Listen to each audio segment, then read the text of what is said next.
I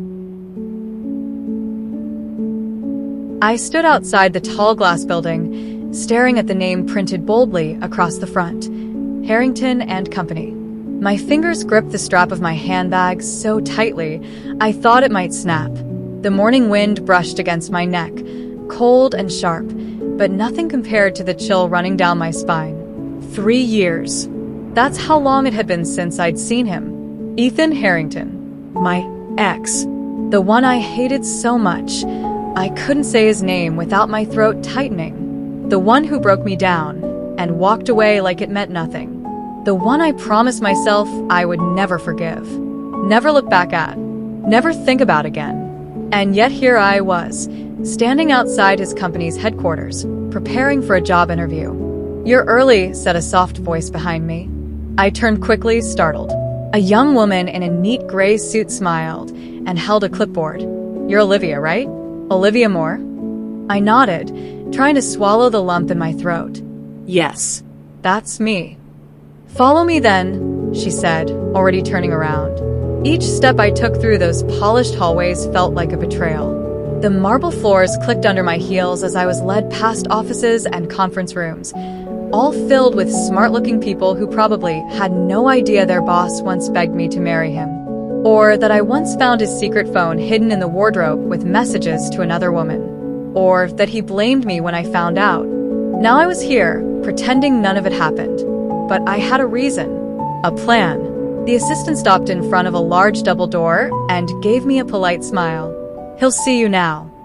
I stared at the door. I asked slowly. "Mr. Harrington." "CEO," she said. My stomach dropped. "He's conducting the interview himself?" She blinked. "Yes, you didn't know?" I forced a smile, shook my head slightly. "No, I didn't." "Good luck," she added, before walking away. The door opened on its own.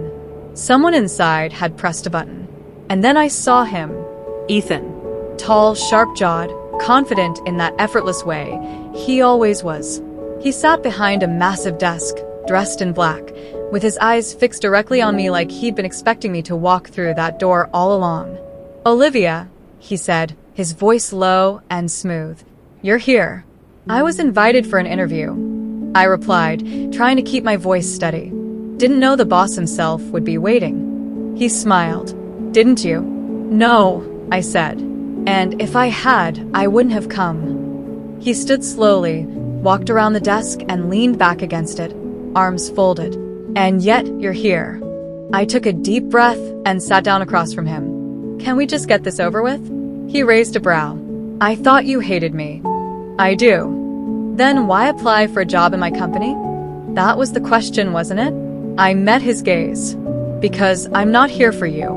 I'm here for the role." He looked amused. "Is that so?" "Yes," I said. "I need this job. You need someone qualified. That's all this is." He stared at me for a long moment, then chuckled lightly and stood up straight. "Well then, let's begin." The interview lasted only 15 minutes.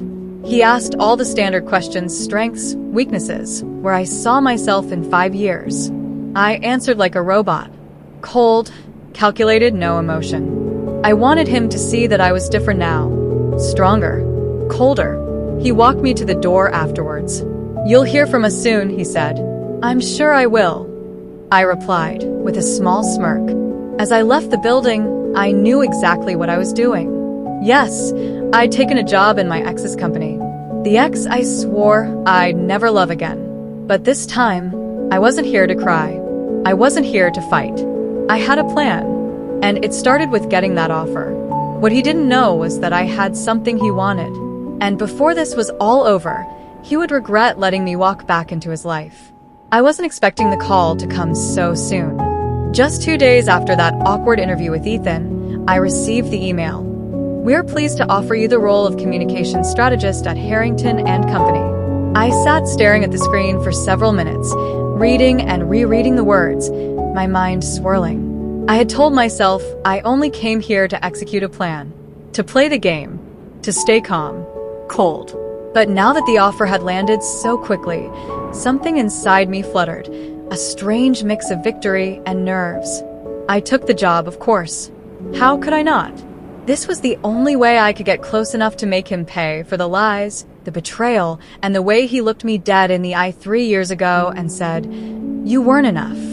But as I sat in the back seat of the cab on my first day, I wasn't thinking about revenge. I was thinking about him. His eyes. That confident smirk.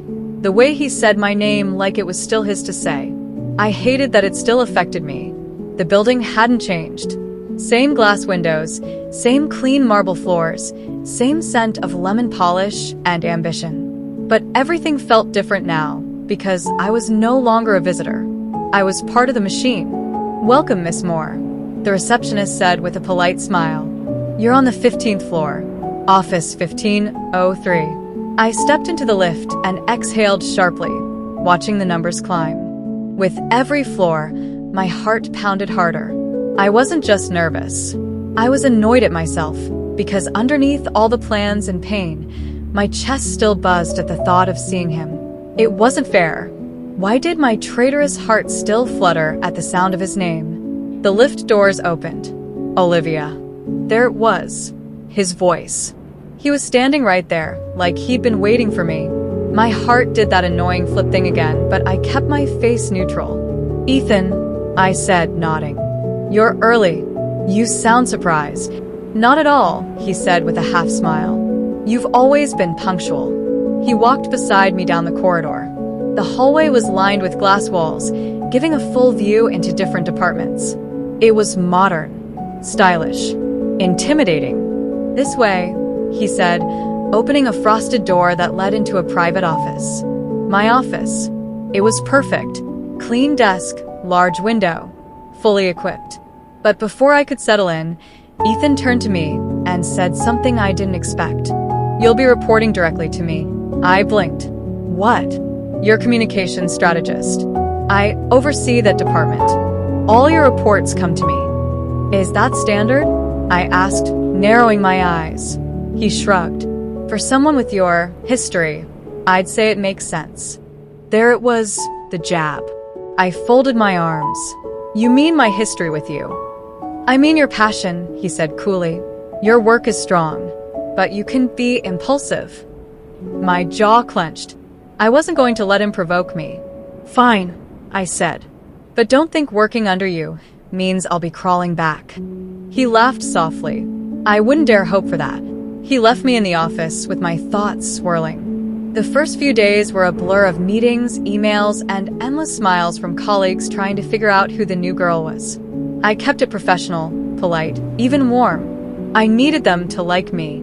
"Trust me." She shrugged as if it was no big deal. "Let's just say, I'm protective of Ethan. He's not exactly easy to work with, and I don't like distractions. Especially from someone like you." The word stung, but I refused to show it. "Someone like me? That sounds very mysterious," I said coolly. Vanessa stepped even closer, lowering her voice. "You don't know the half of it. Ethan has a lot of history, Liv. And I'm here to make sure he doesn't get hurt again. Or make a mistake." My mind reeled. Was she warning me? Threatening me? Or something more? Before I could respond, Ethan appeared, his usual calm replaced by a flicker of irritation. "Vanessa, what are you doing here?" She gave him a sly smile. "Just making sure our newest employee understands the company dynamics." He shook his head. "This isn't the place for drama." Vanessa glanced at me, her eyes cold. "I'll be watching." With that, she turned and strode away, leaving me standing there, a storm of questions swirling inside. Later that day, I found myself unable to focus. Vanessa's presence was like a shadow looming over the office, her words replaying in my mind. Ethan caught me staring across the room at her once, and his gaze softened. "We've all got ghosts," he said quietly. "Vanessa's one of mine." "Why?" I asked. He sighed. "She's been in love with me for years." "But I never saw her that way." "Now, with you here, things are complicated. Complicated indeed." My heart fluttered again at the thought of Ethan's confession the night before, but Vanessa's warning was a cold splash of reality. I was here for a reason, and it wasn't just to reignite old flames. I had a plan, and no jealous woman was going to stop me. The office buzzed with the usual midweek energy, but tension hung heavy in the air, mostly because of Vanessa. Her sharp glances at me didn't go unnoticed, and neither did the way Ethan seemed pulled between frustration and something softer every time our eyes met. Today, I had a meeting with Ethan and Vanessa about a new project. Sitting across from them, I could feel Vanessa's eyes piercing through me. "So, Olivia," Vanessa began, voice dripping with false sweetness, "how are you finding the company culture?" I smiled, refusing to be rattled. "Challenging, but exciting." Ethan interjected before Vanessa could answer. "Olivia's been doing great work. The campaign proposals are promising." Vanessa's smile faltered, but she hid it well. "Of course." Later, as the meeting broke up, Vanessa pulled me aside. "Listen, this isn't personal," she said quickly, "but you need to stay away from Ethan. He's complicated." "Thanks for the advice," I replied dry. "I can handle complicated." Vanessa looked surprised, but didn't press further. The truth was, Vanessa's warning stirred something inside me. If Ethan was complicated, so was I, and maybe that was why this pulled me in so much. After work, Ethan and I found ourselves alone in the conference room, reviewing campaign strategies. "I don't want Vanessa to get in your head," he said quietly. I looked up, heart fluttering. "Why do you care so much?" He hesitated, then confessed, "Because you're not just anyone to me anymore." My breath hitched. Before I could respond, a sudden power outage plunged the building into darkness. Phones buzzed with notifications. Security systems hummed low. "Emergency backups down," Ethan muttered, frustrated. I felt his hand brush against mine in the dark, a spark I didn't want to ignore. "Olivia," he said softly, "about everything, I want a fresh start." My heart pounded louder than the emergency alarms. "Me too," I whispered. The lights flickered back on, and for the first time since I walked through those doors, I felt hopeful. The days that followed were a whirlwind. Vanessa's Cold War simmered, but Ethan and I grew closer, sharing stolen moments and honest conversations. One afternoon, while digging through company files for a report, I stumbled upon something unexpected, a series of shady transactions involving a major client. My mind raced. Was Vanessa involved? Ethan? Or someone else? I confronted Ethan immediately. He looked troubled. "I didn't know, but I'll fix it." Together, we worked quietly to gather evidence. The betrayal wasn't just corporate, it was personal. When the truth came out, Vanessa's facade cracked.